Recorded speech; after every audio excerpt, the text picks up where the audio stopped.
Okay, the title of lecture is most active resistors. So we will learn about active resistors in little detail, and we will see how these active resistors are beneficial as compared to the conventional resistors which are fabricated in integrated circuits.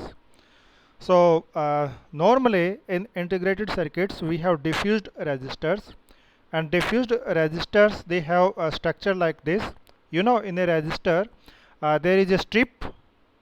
This particular strip you can see here, it has a certain length and width.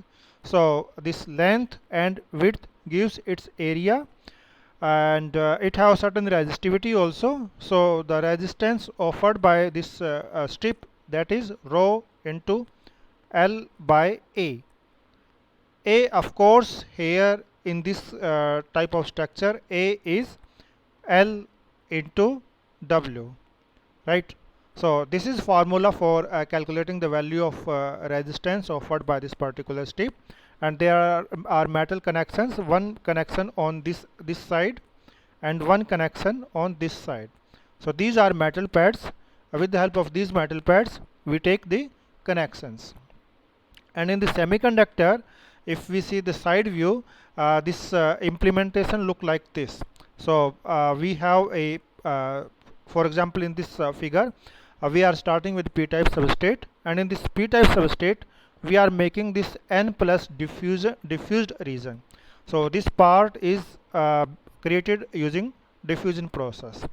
And then here on the top, this is oxide layer, and within this oxide layer we have two windows, one window for one connection, and this second window for the second metal connection.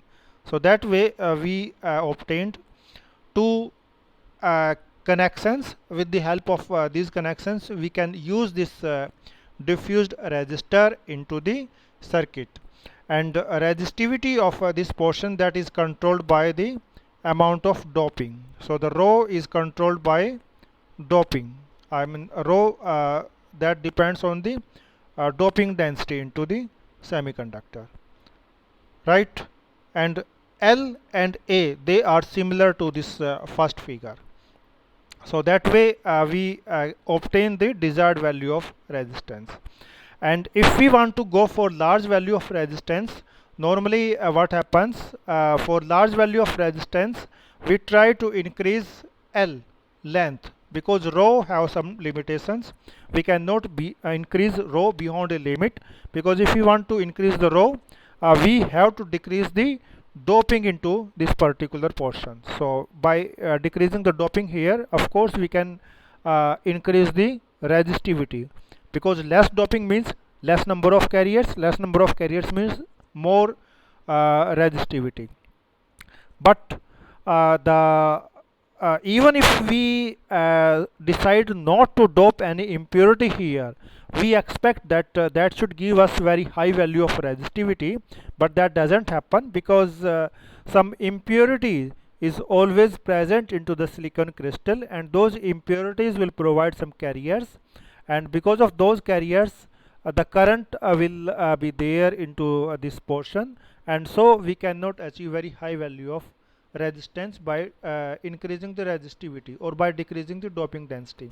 So the only way of increasing the resistance here is to increase the length. But if we try to increase the length, what happens? So we cannot make a long strip into the semiconductor, because the chip have very small dimensions. So what happen? We try to create this kind of structure.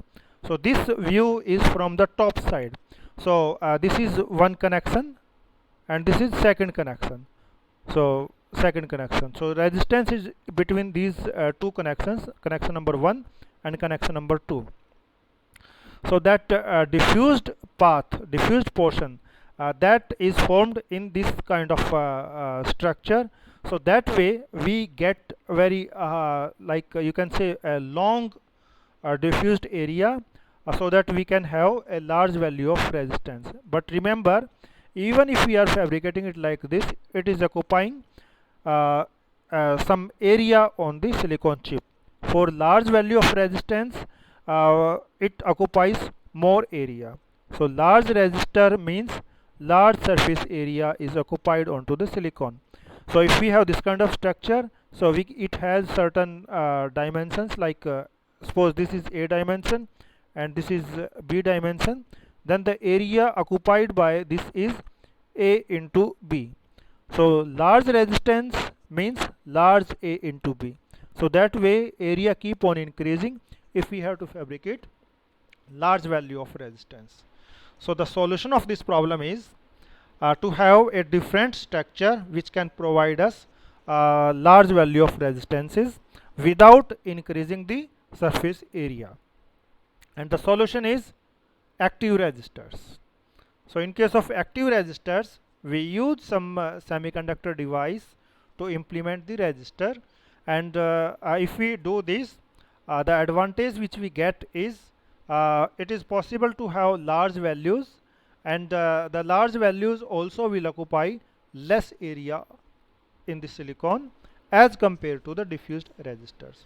So this is the motivation for going towards active resistors, that large values of resistances can be implemented without increasing the occupied surface area on the silicon.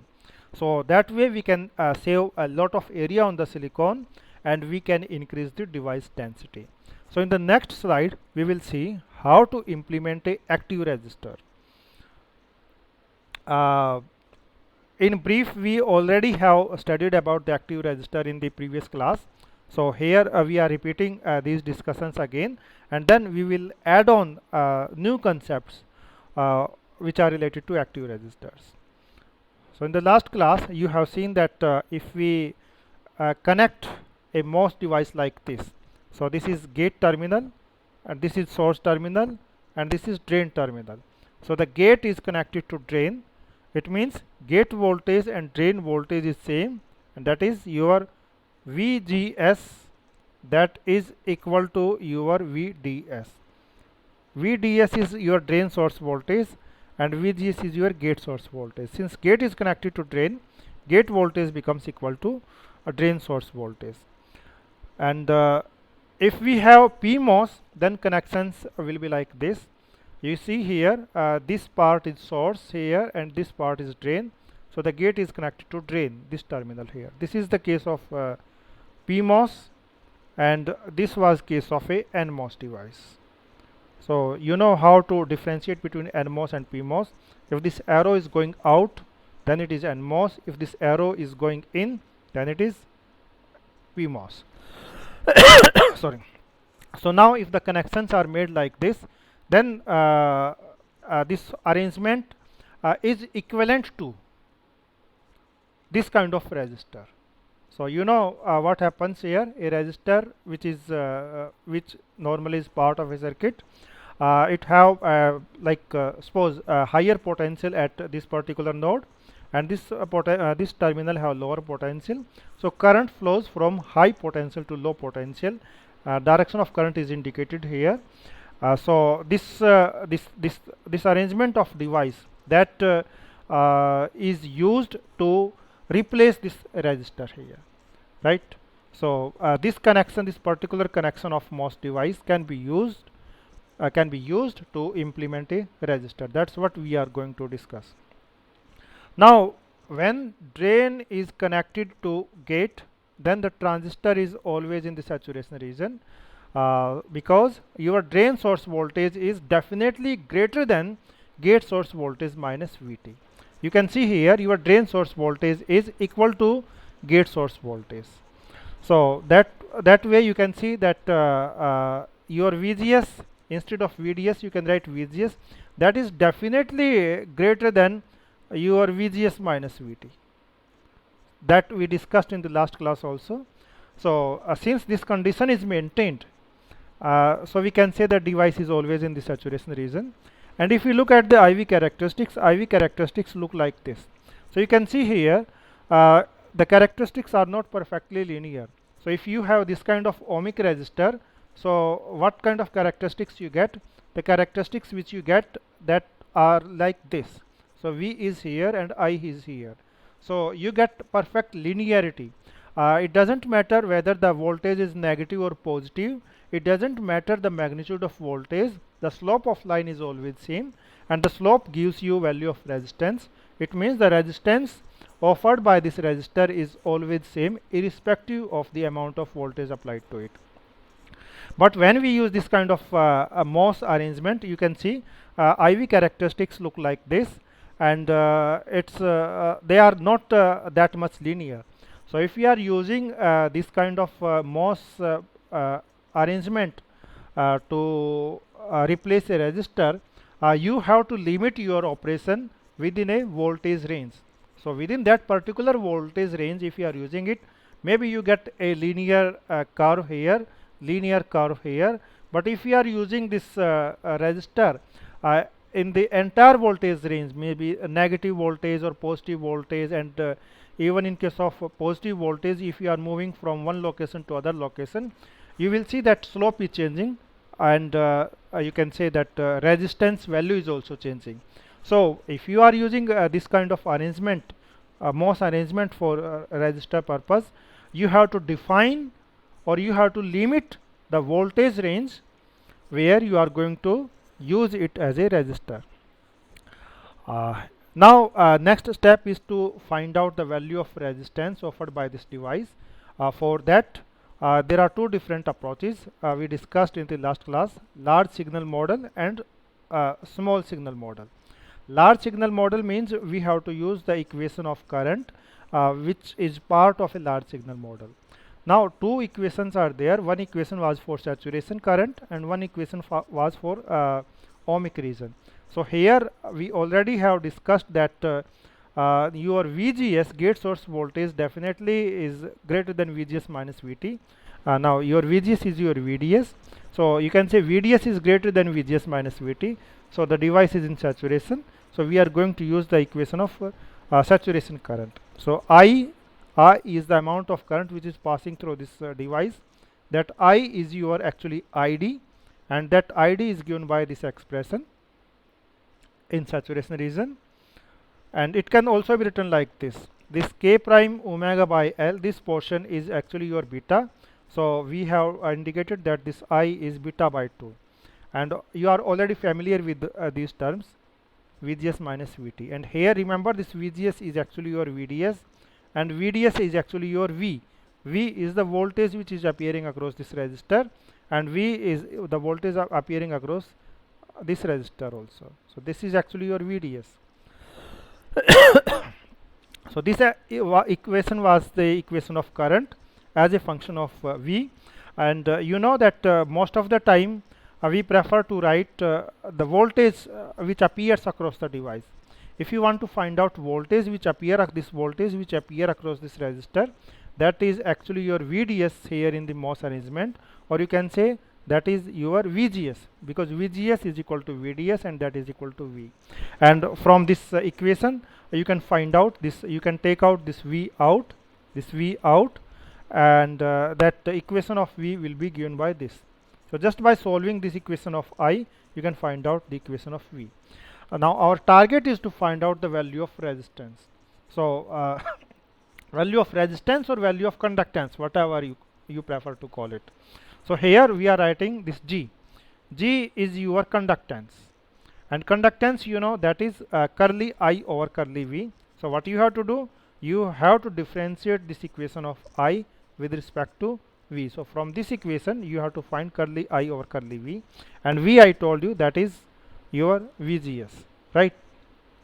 So if you differentiate it with respect to V, so you will get this, or you can rewrite this like this, right? So that is the conductance.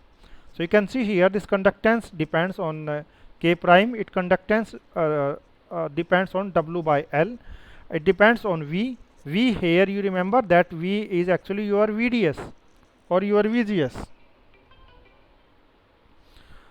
Now since you know the conductance, now it is possible to find out resistance. Resistance is inverse of this. So this resistance, that will be equal to 1 by G. And so you can say 1 by K prime W by L V minus VT. Now see the second method for finding out resistance or conductance using small signal model. So what you have to do, first you write here draw here this small signal model, and what change you will observe here, that drain is connected to gate using this contact. This gate and drain, they are shorted together, because here you see the gate and drain are shorted together in this diagram. Now this gate drain shorted together, so all this part is a single terminal, and this is source terminal. So this is one terminal and this is your second terminal.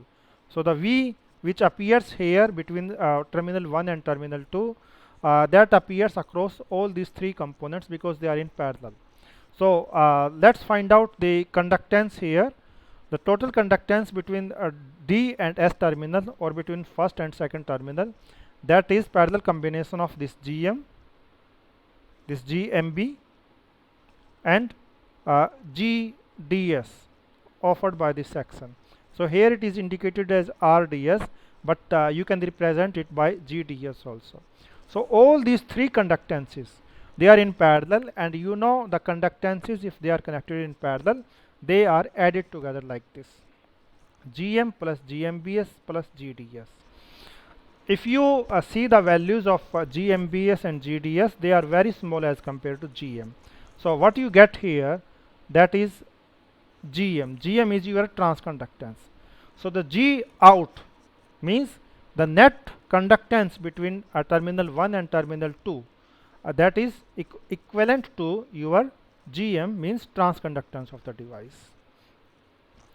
Now if you want to find out resistance between terminal 1 and terminal 2, resistance R out is inverse of, that is actually inverse of your G out, or you can say it is inverse of all this combination. And since this GMBS and GDS, they are very small, so it is almost equivalent to 1 by GM. So R out is almost equal to 1 by GM. And similar conclusion we have drawn here. The G is given by K prime omega by L V minus Vt, and you know this expression is the expression of G GM. So if you remove these things from here, so this expression is equivalent to GM. So whether you use large signal model or small signal model, both these methods will give you same value of conductance between two terminals, and that conductance is equal to the transconductance of the device. And if you want to find out its resistance, that is inverse of conductance, then you can see that R out is 1 by GM. So what you need to know, just the transconductance of device, and then connect drain and source together, and you get a resistance, and the value of resistance is inverse of your transconductance. Now what is problem here? You know how to find out conductance, but there is a problem here. What is the problem? This conductance you see here, that depends on V, or that way you can say the resistance depends on V. What is this V? This V is the potential which appears across the drain and source, or which appears across the two terminals of this resistor. This V is your VDS. So your conductance or your resistance, that is dependent on VDS. That is something strange, because you see here in this resistor here, we don't expect that this R depends on voltage across the device. That I mean the value of R, that will not depend on the value of voltage across it. R depends on rho L by A. It never depends on the voltage across this, right? That is strange which is happening here, but in this expression you see conductance that depends on V, and V is your VDS. So what are its consequences? The consequences are that the linearity of this circuit is not very good. So this arrangement where you are just connecting your drain with your source, that gives you resistor, but the linearity is poor. Why? Because the value of this resistance or value of this conductance, that is dependent on voltage across it. So if voltage changes, value of resistance changes, and that is evident from these characteristics also. You can see, you go to different value of the applied voltage, the slope of this IV curve, that changes, and if this slope is changing, it means your resistance is changing, and that is not good. So that's why we say that if we are using this particular arrangement, the linearity of your resistance will not be very good. So the linearity is poor. So what we have to do, we have to find out some way so that we can get a active resistor. But yes, we can get linearity also. uh, uh, we get a good linearity also. That is our target. Now let's talk about area. If you talk about the area occupied by these kind of resistors, then the area occupied is L into W. L is length of your channel, W is width of your channel. So just L by W, so L into W, that will give you area, right? So now in the next slide, we will see one example where a drain source connected MOSFET transistor is used to implement a resistor. Say this is one example. This is example 5.2.1 given in chapter 5 of your book. What this problem says, so this problem is on voltage division. So voltage division using active resistors. You know that we make voltage dividers. So voltage dividers have two resistors, R1 and R2. They are connected like this, and that way we get a voltage divider. So here we have one voltage V1, here we have different voltage V2, and if this V2 is 0, then here this is our V0. So the V0 will depend on the value of R1 and R2, and how much it is, that is like R2 divided by R1 plus R2 into that potential difference. So that way we can find out how much is the potential here. So this kind of voltage division we can do with the help of MOSFET device also, because MOSFET device can also be used as a resistor when the drain is connected to gate. Now you can see here the circuit, this circuit. Sorry, here what happens, there is VDD here, there is VSS here, and between the VDD and VSS there are two devices. This is your PMOS device, and here you have this NMOS device. And you see in the NMOS, this is drain here. This drain is connected to gate. This is its gate. And if you look at the PMOS also, this side is, this is source and this is drain. And you can see the drain is connected to gate. It means PMOS is also equivalent to a resistor, right? And this NMOS is also equivalent to this resistor. So you can say that this is R offered by this M2 and this is R offered by M1, right? So this potential divider arrangement is implemented with the help of MOS devices. Now let's look again at this problem. What this problem says, it says that the figure which is shown here, that shows the use of NMOS active resistor and a PMOS active resistor to provide a DC voltage, right? V out. So in order to provide this V out, this potential divider arrangement have been made. The question is, find the W by L ratio of for M1 and M2. That gives V out 1 volt. Means here this V out is given, that is 1 volt. VDD is given, that is 5 volt. VSS is minus 5 volt.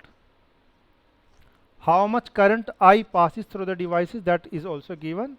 Now what it says, VTN, threshold voltage of NMOS, threshold voltage of PMOS is given, K prime for NMOS and K prime for PMOS is given.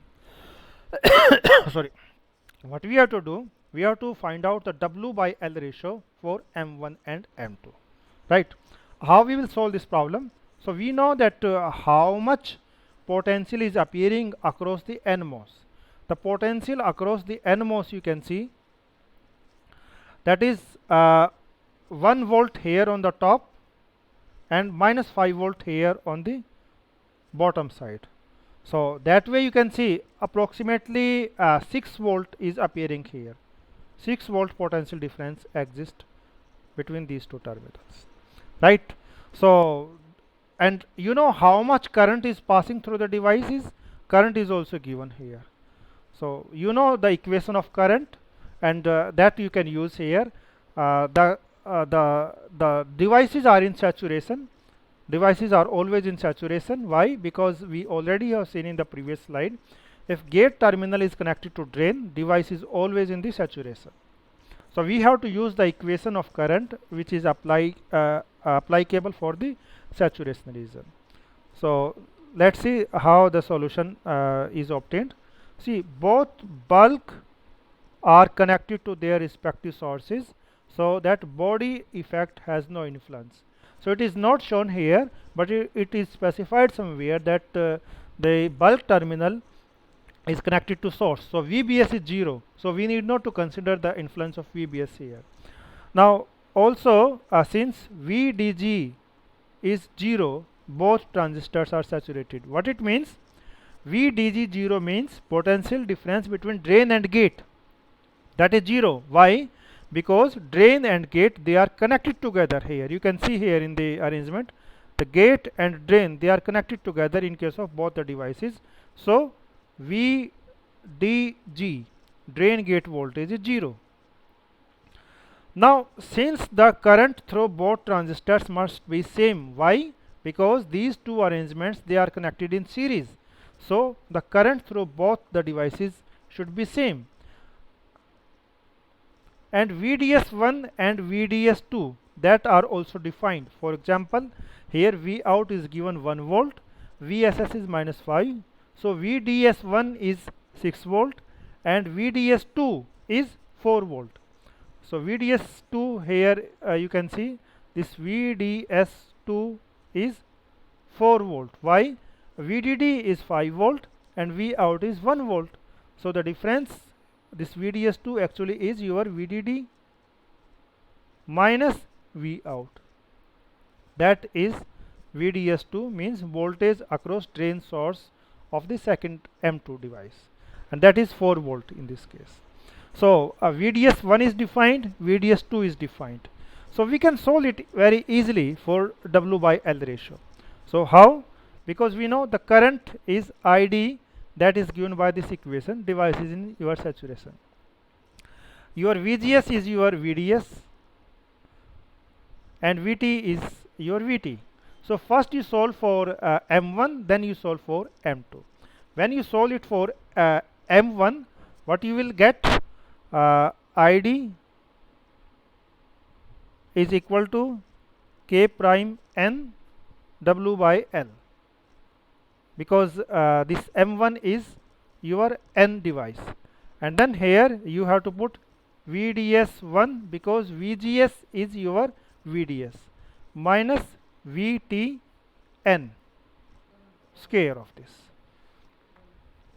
ID you put here 50 microampere, Kn prime, that is given 2.4 into 10 to power minus 5 ampere volt square. VDS1, that you have seen, that is 6 volt, this is 6 volt, and VTN, that is given, it is 0.75. So you take square of this, Kn value you put here, ID value you put here, and you can find out W by L. In the same way, you can find out W by L for second. So there also ID, that is Kn K prime P by W, W by L, VDS2 minus VTP. I think it's like plus here. Yes, yeah. So from here you just put value of VDS2. VDS2 you have seen that is 4 volt. VTP is given here, and that way you can find out W by L. So you can solve it like this, and then you can find out W by L ratio for M1 and M2. For M1 W by L ratio you will get in the present case as 0.15, and for second transistor M2 means PMOS, you will get this W by L as 1.18. So that way what you have to do, just by arranging the values of W by L ratio, you can set the values of resistors which are offered by M1 and M2. W by L ratio just is deciding the values of resistances which are being offered by these two transistors. So that way you have seen that it is possible to implement a resistor with the help of a MOS device. Even you can make a potential divider arrangement.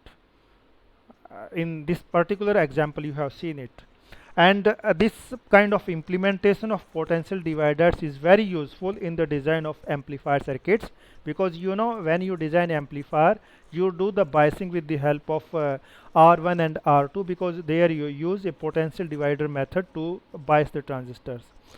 So that R1 and R2 can be implemented with the help of MOS transistors, and that way you can avoid the use of diffused resistors because they consume more area. You can use active resistors to implement potential divider circuits. That way you can save a lot of area on the silicon.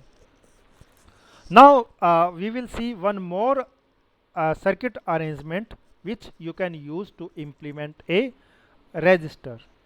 You remember what are the limitations of this particular arrangement which we have discussed till now?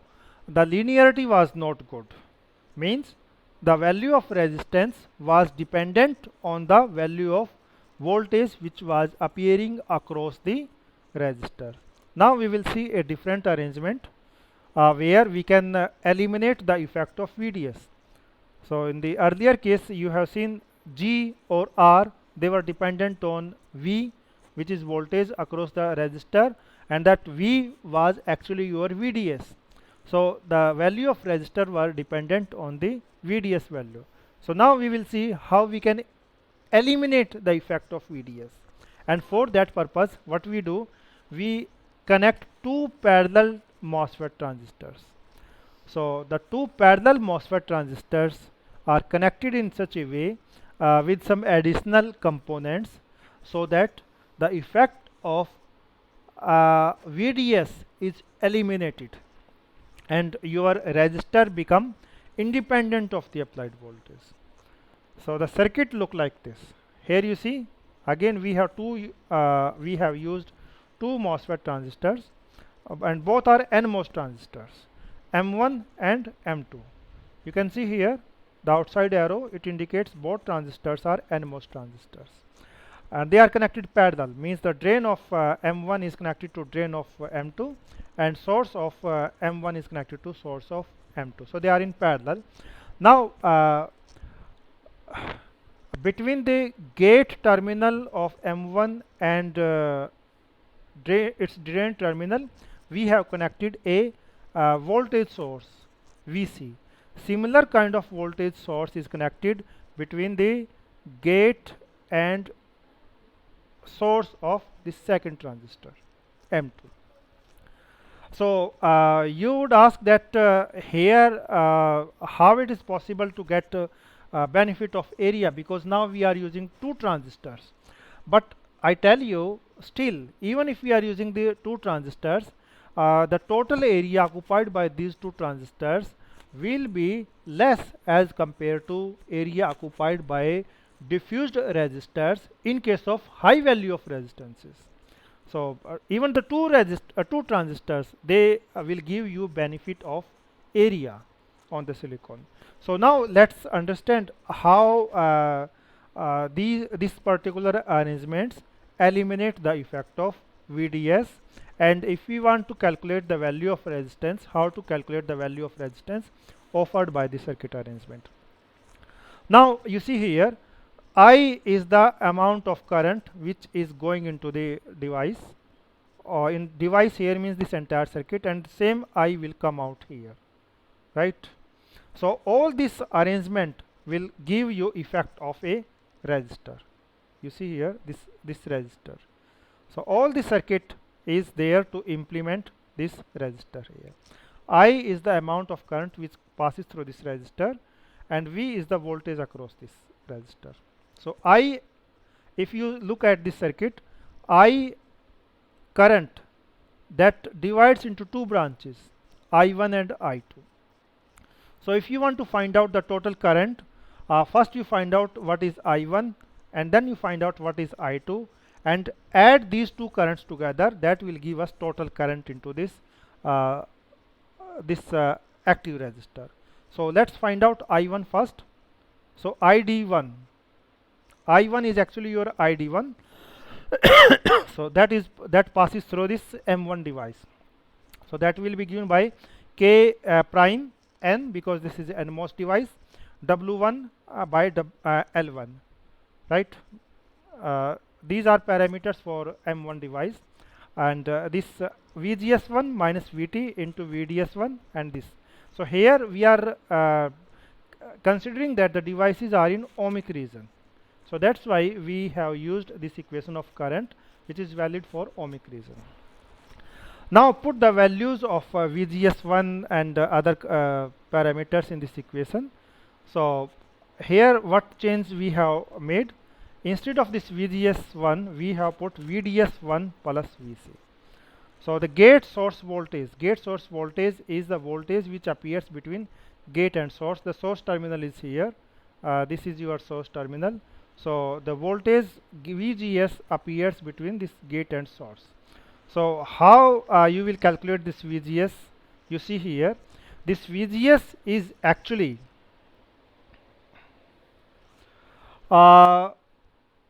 your VDS plus your this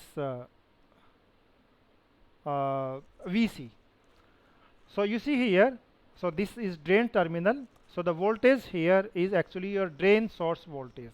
So if you go to this, if you apply Kirchhoff's voltage law here, your gate source voltage here, that will be your drain source voltage plus VC.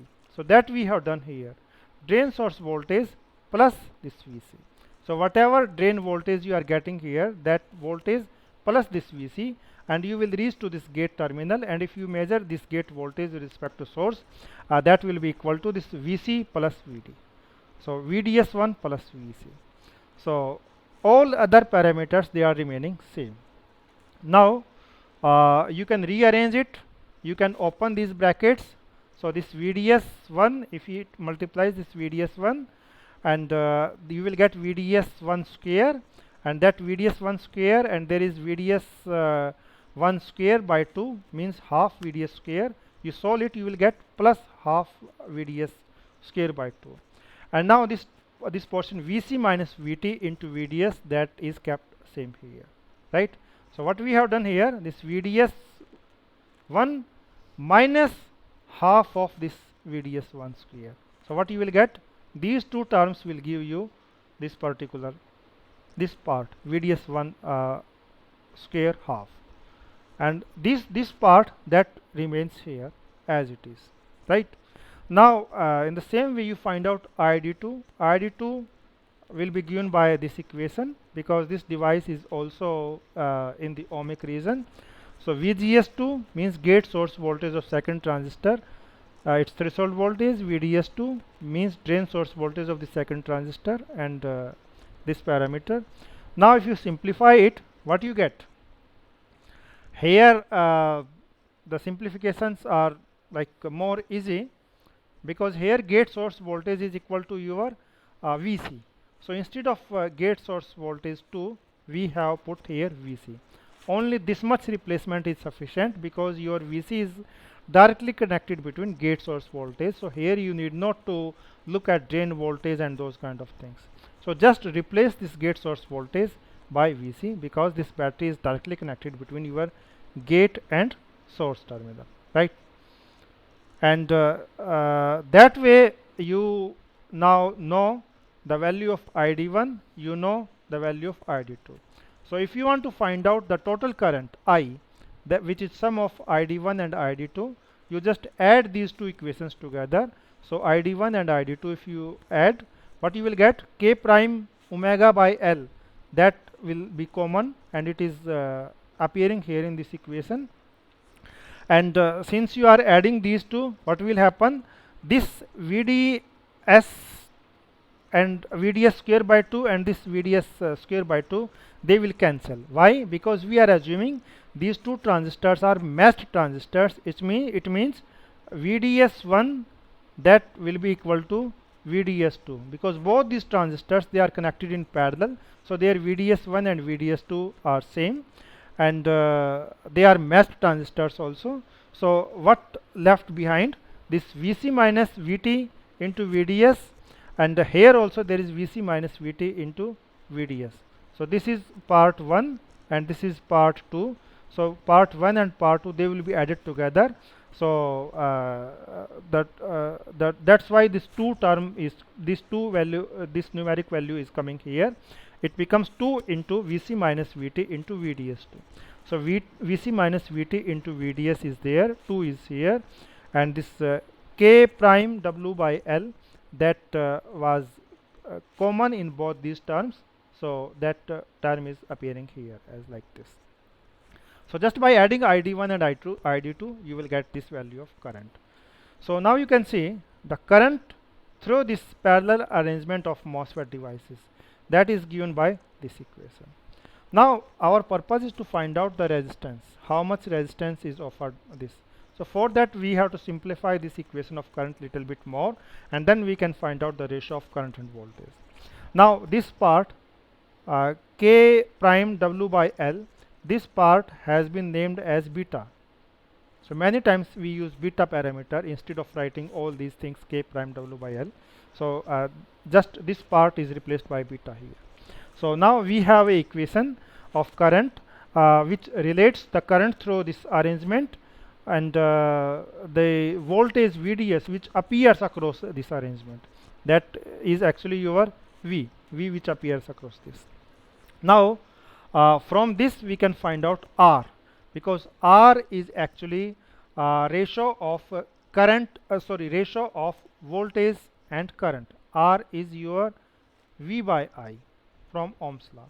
So V is your VDS, that is actually your V, and I is here. So if you find out V by I, so that is R, and the value of R will be like this. So here you see what is good thing. VC is appearing. VC is a constant voltage because you have connected this VC into the circuit, and that is a constant voltage. This is fixed voltage. Even if the voltage across this arrangement VDS is changing, the V is changing, or you can say VDS is changing, but VC is fixed, right? So that way the resistance which is offered by this arrangement, that becomes independent of VDS, that doesn't depend on VDS. But the constant here, there is one constant. So I told you that the circuit, in this circuit, device should be in the ohmic region. So for ensuring that device remains in the ohmic region, V is actually your VDS. V is the voltage which appear across this parallel combination, and that is actually your VDS, right? So that VDS should be, you know, for ohmic region, this VDS should be less than VGS minus VT. That is the condition. And VGS is actually, you can see here, gate source voltage, that is actually your VC. You can see the second transistor, that is VGS is your VC. So VDS replaced by V, VGS replaced by VC, and VT will remain here because that is a constant. So the constant that is that the voltage which appear across this parallel combination, or the voltage which appear across this resistor, that should be smaller than Vc minus Vt, because this ensures that device is in the ohmic region, right? Because all these calculations we have done by assuming device in the ohmic region. So if we want to ensure this, we have to follow this constraint. And if we follow this constraint, we get this particular value of resistance. Here this resistance depends on beta. Beta is a constant, Vt is constant, and Vc also is constant. So the value of R remains same everywhere. And if you put V here and I here, so you get this kind of linear curve, because the value of resistance is same, and you can say the curve slope is also same. But remember, there is a constraint. This V should not go beyond Vc, and Vc is the external battery which we are connecting here into this circuit. So as long as your V is less than Vc, you get R, which is independent of applied voltage, or the voltage which is appearing across the resistor. If you cross this Vc, in that case here again some non-linearities may occur. But as long as this V is less than Vc, you get linear characteristics. So that way some linearity has been improved in this circuit by including the external voltage sources here, and by connecting these two MOS transistors in parallel. But still there are some factors which make it little bit non-linear. Why? Because we are assuming that Vt is constant, but this Vt, you know, it also depends on the voltage, because Vt depends on the bulk source voltage, and bulk source voltage will depend sometime on the voltage which is appearing across the parallel combination. So that way that voltage will decide the Vt. Vt may also vary, but you know that variation is very small.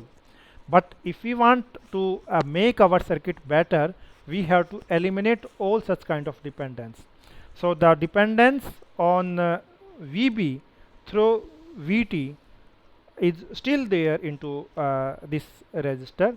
But remember, this non-linearity component which appears there because of Vt is very small as compared to the non-linearity which occurs in a single transistor arrangement where drain and source are connected together. So in summary, we can say that if we use this kind of parallel combination of MOS transistors along with these voltage sources Vc, it is possible to eliminate the influence of voltage on the value of resistance, and so we can have a better linearity into the system. So here I have written this good linearity. So this good linearity means we are comparing this linearity with the single MOS arrangement. So now let's compare these two kind of systems which we have discussed for the realization of resistor. So one is single MOSFET structure, and second structure which we considered, that is parallel MOSFET. So in case of single MOSFET structure, linearity is very poor. In case of parallel MOSFET structure, we got good linearity because here the resistance doesn't depend on the applied voltage, or you can say doesn't depend on the drain source voltage. So in case of parallel MOSFET, the value of resistance that depends on Vc or W by L. In case of single MOSFET, it was dependent on VGS, or you can say VDS, because VGS and VDS are same, and it also depends on W by L ratio. If we talk about the restrictions, in case of parallel MOSFET, you have seen it gives you a good resistive behavior as long as your V applied voltage that is less than Vc minus Vt, because it ensures that your device is in ohmic region, right? But when we talk about single MOSFET, there we have to ensure that the bulk voltage that is less than your Vs and Vt. So that way what happens, your VBS that doesn't affect your Vt, right? So that is the only restrictions which you have to maintain there, because then your Vt will not vary, and if Vt doesn't vary, it means Vt is not going to influence the value of resistance. Only VDS or VGS, they will control your resistance value.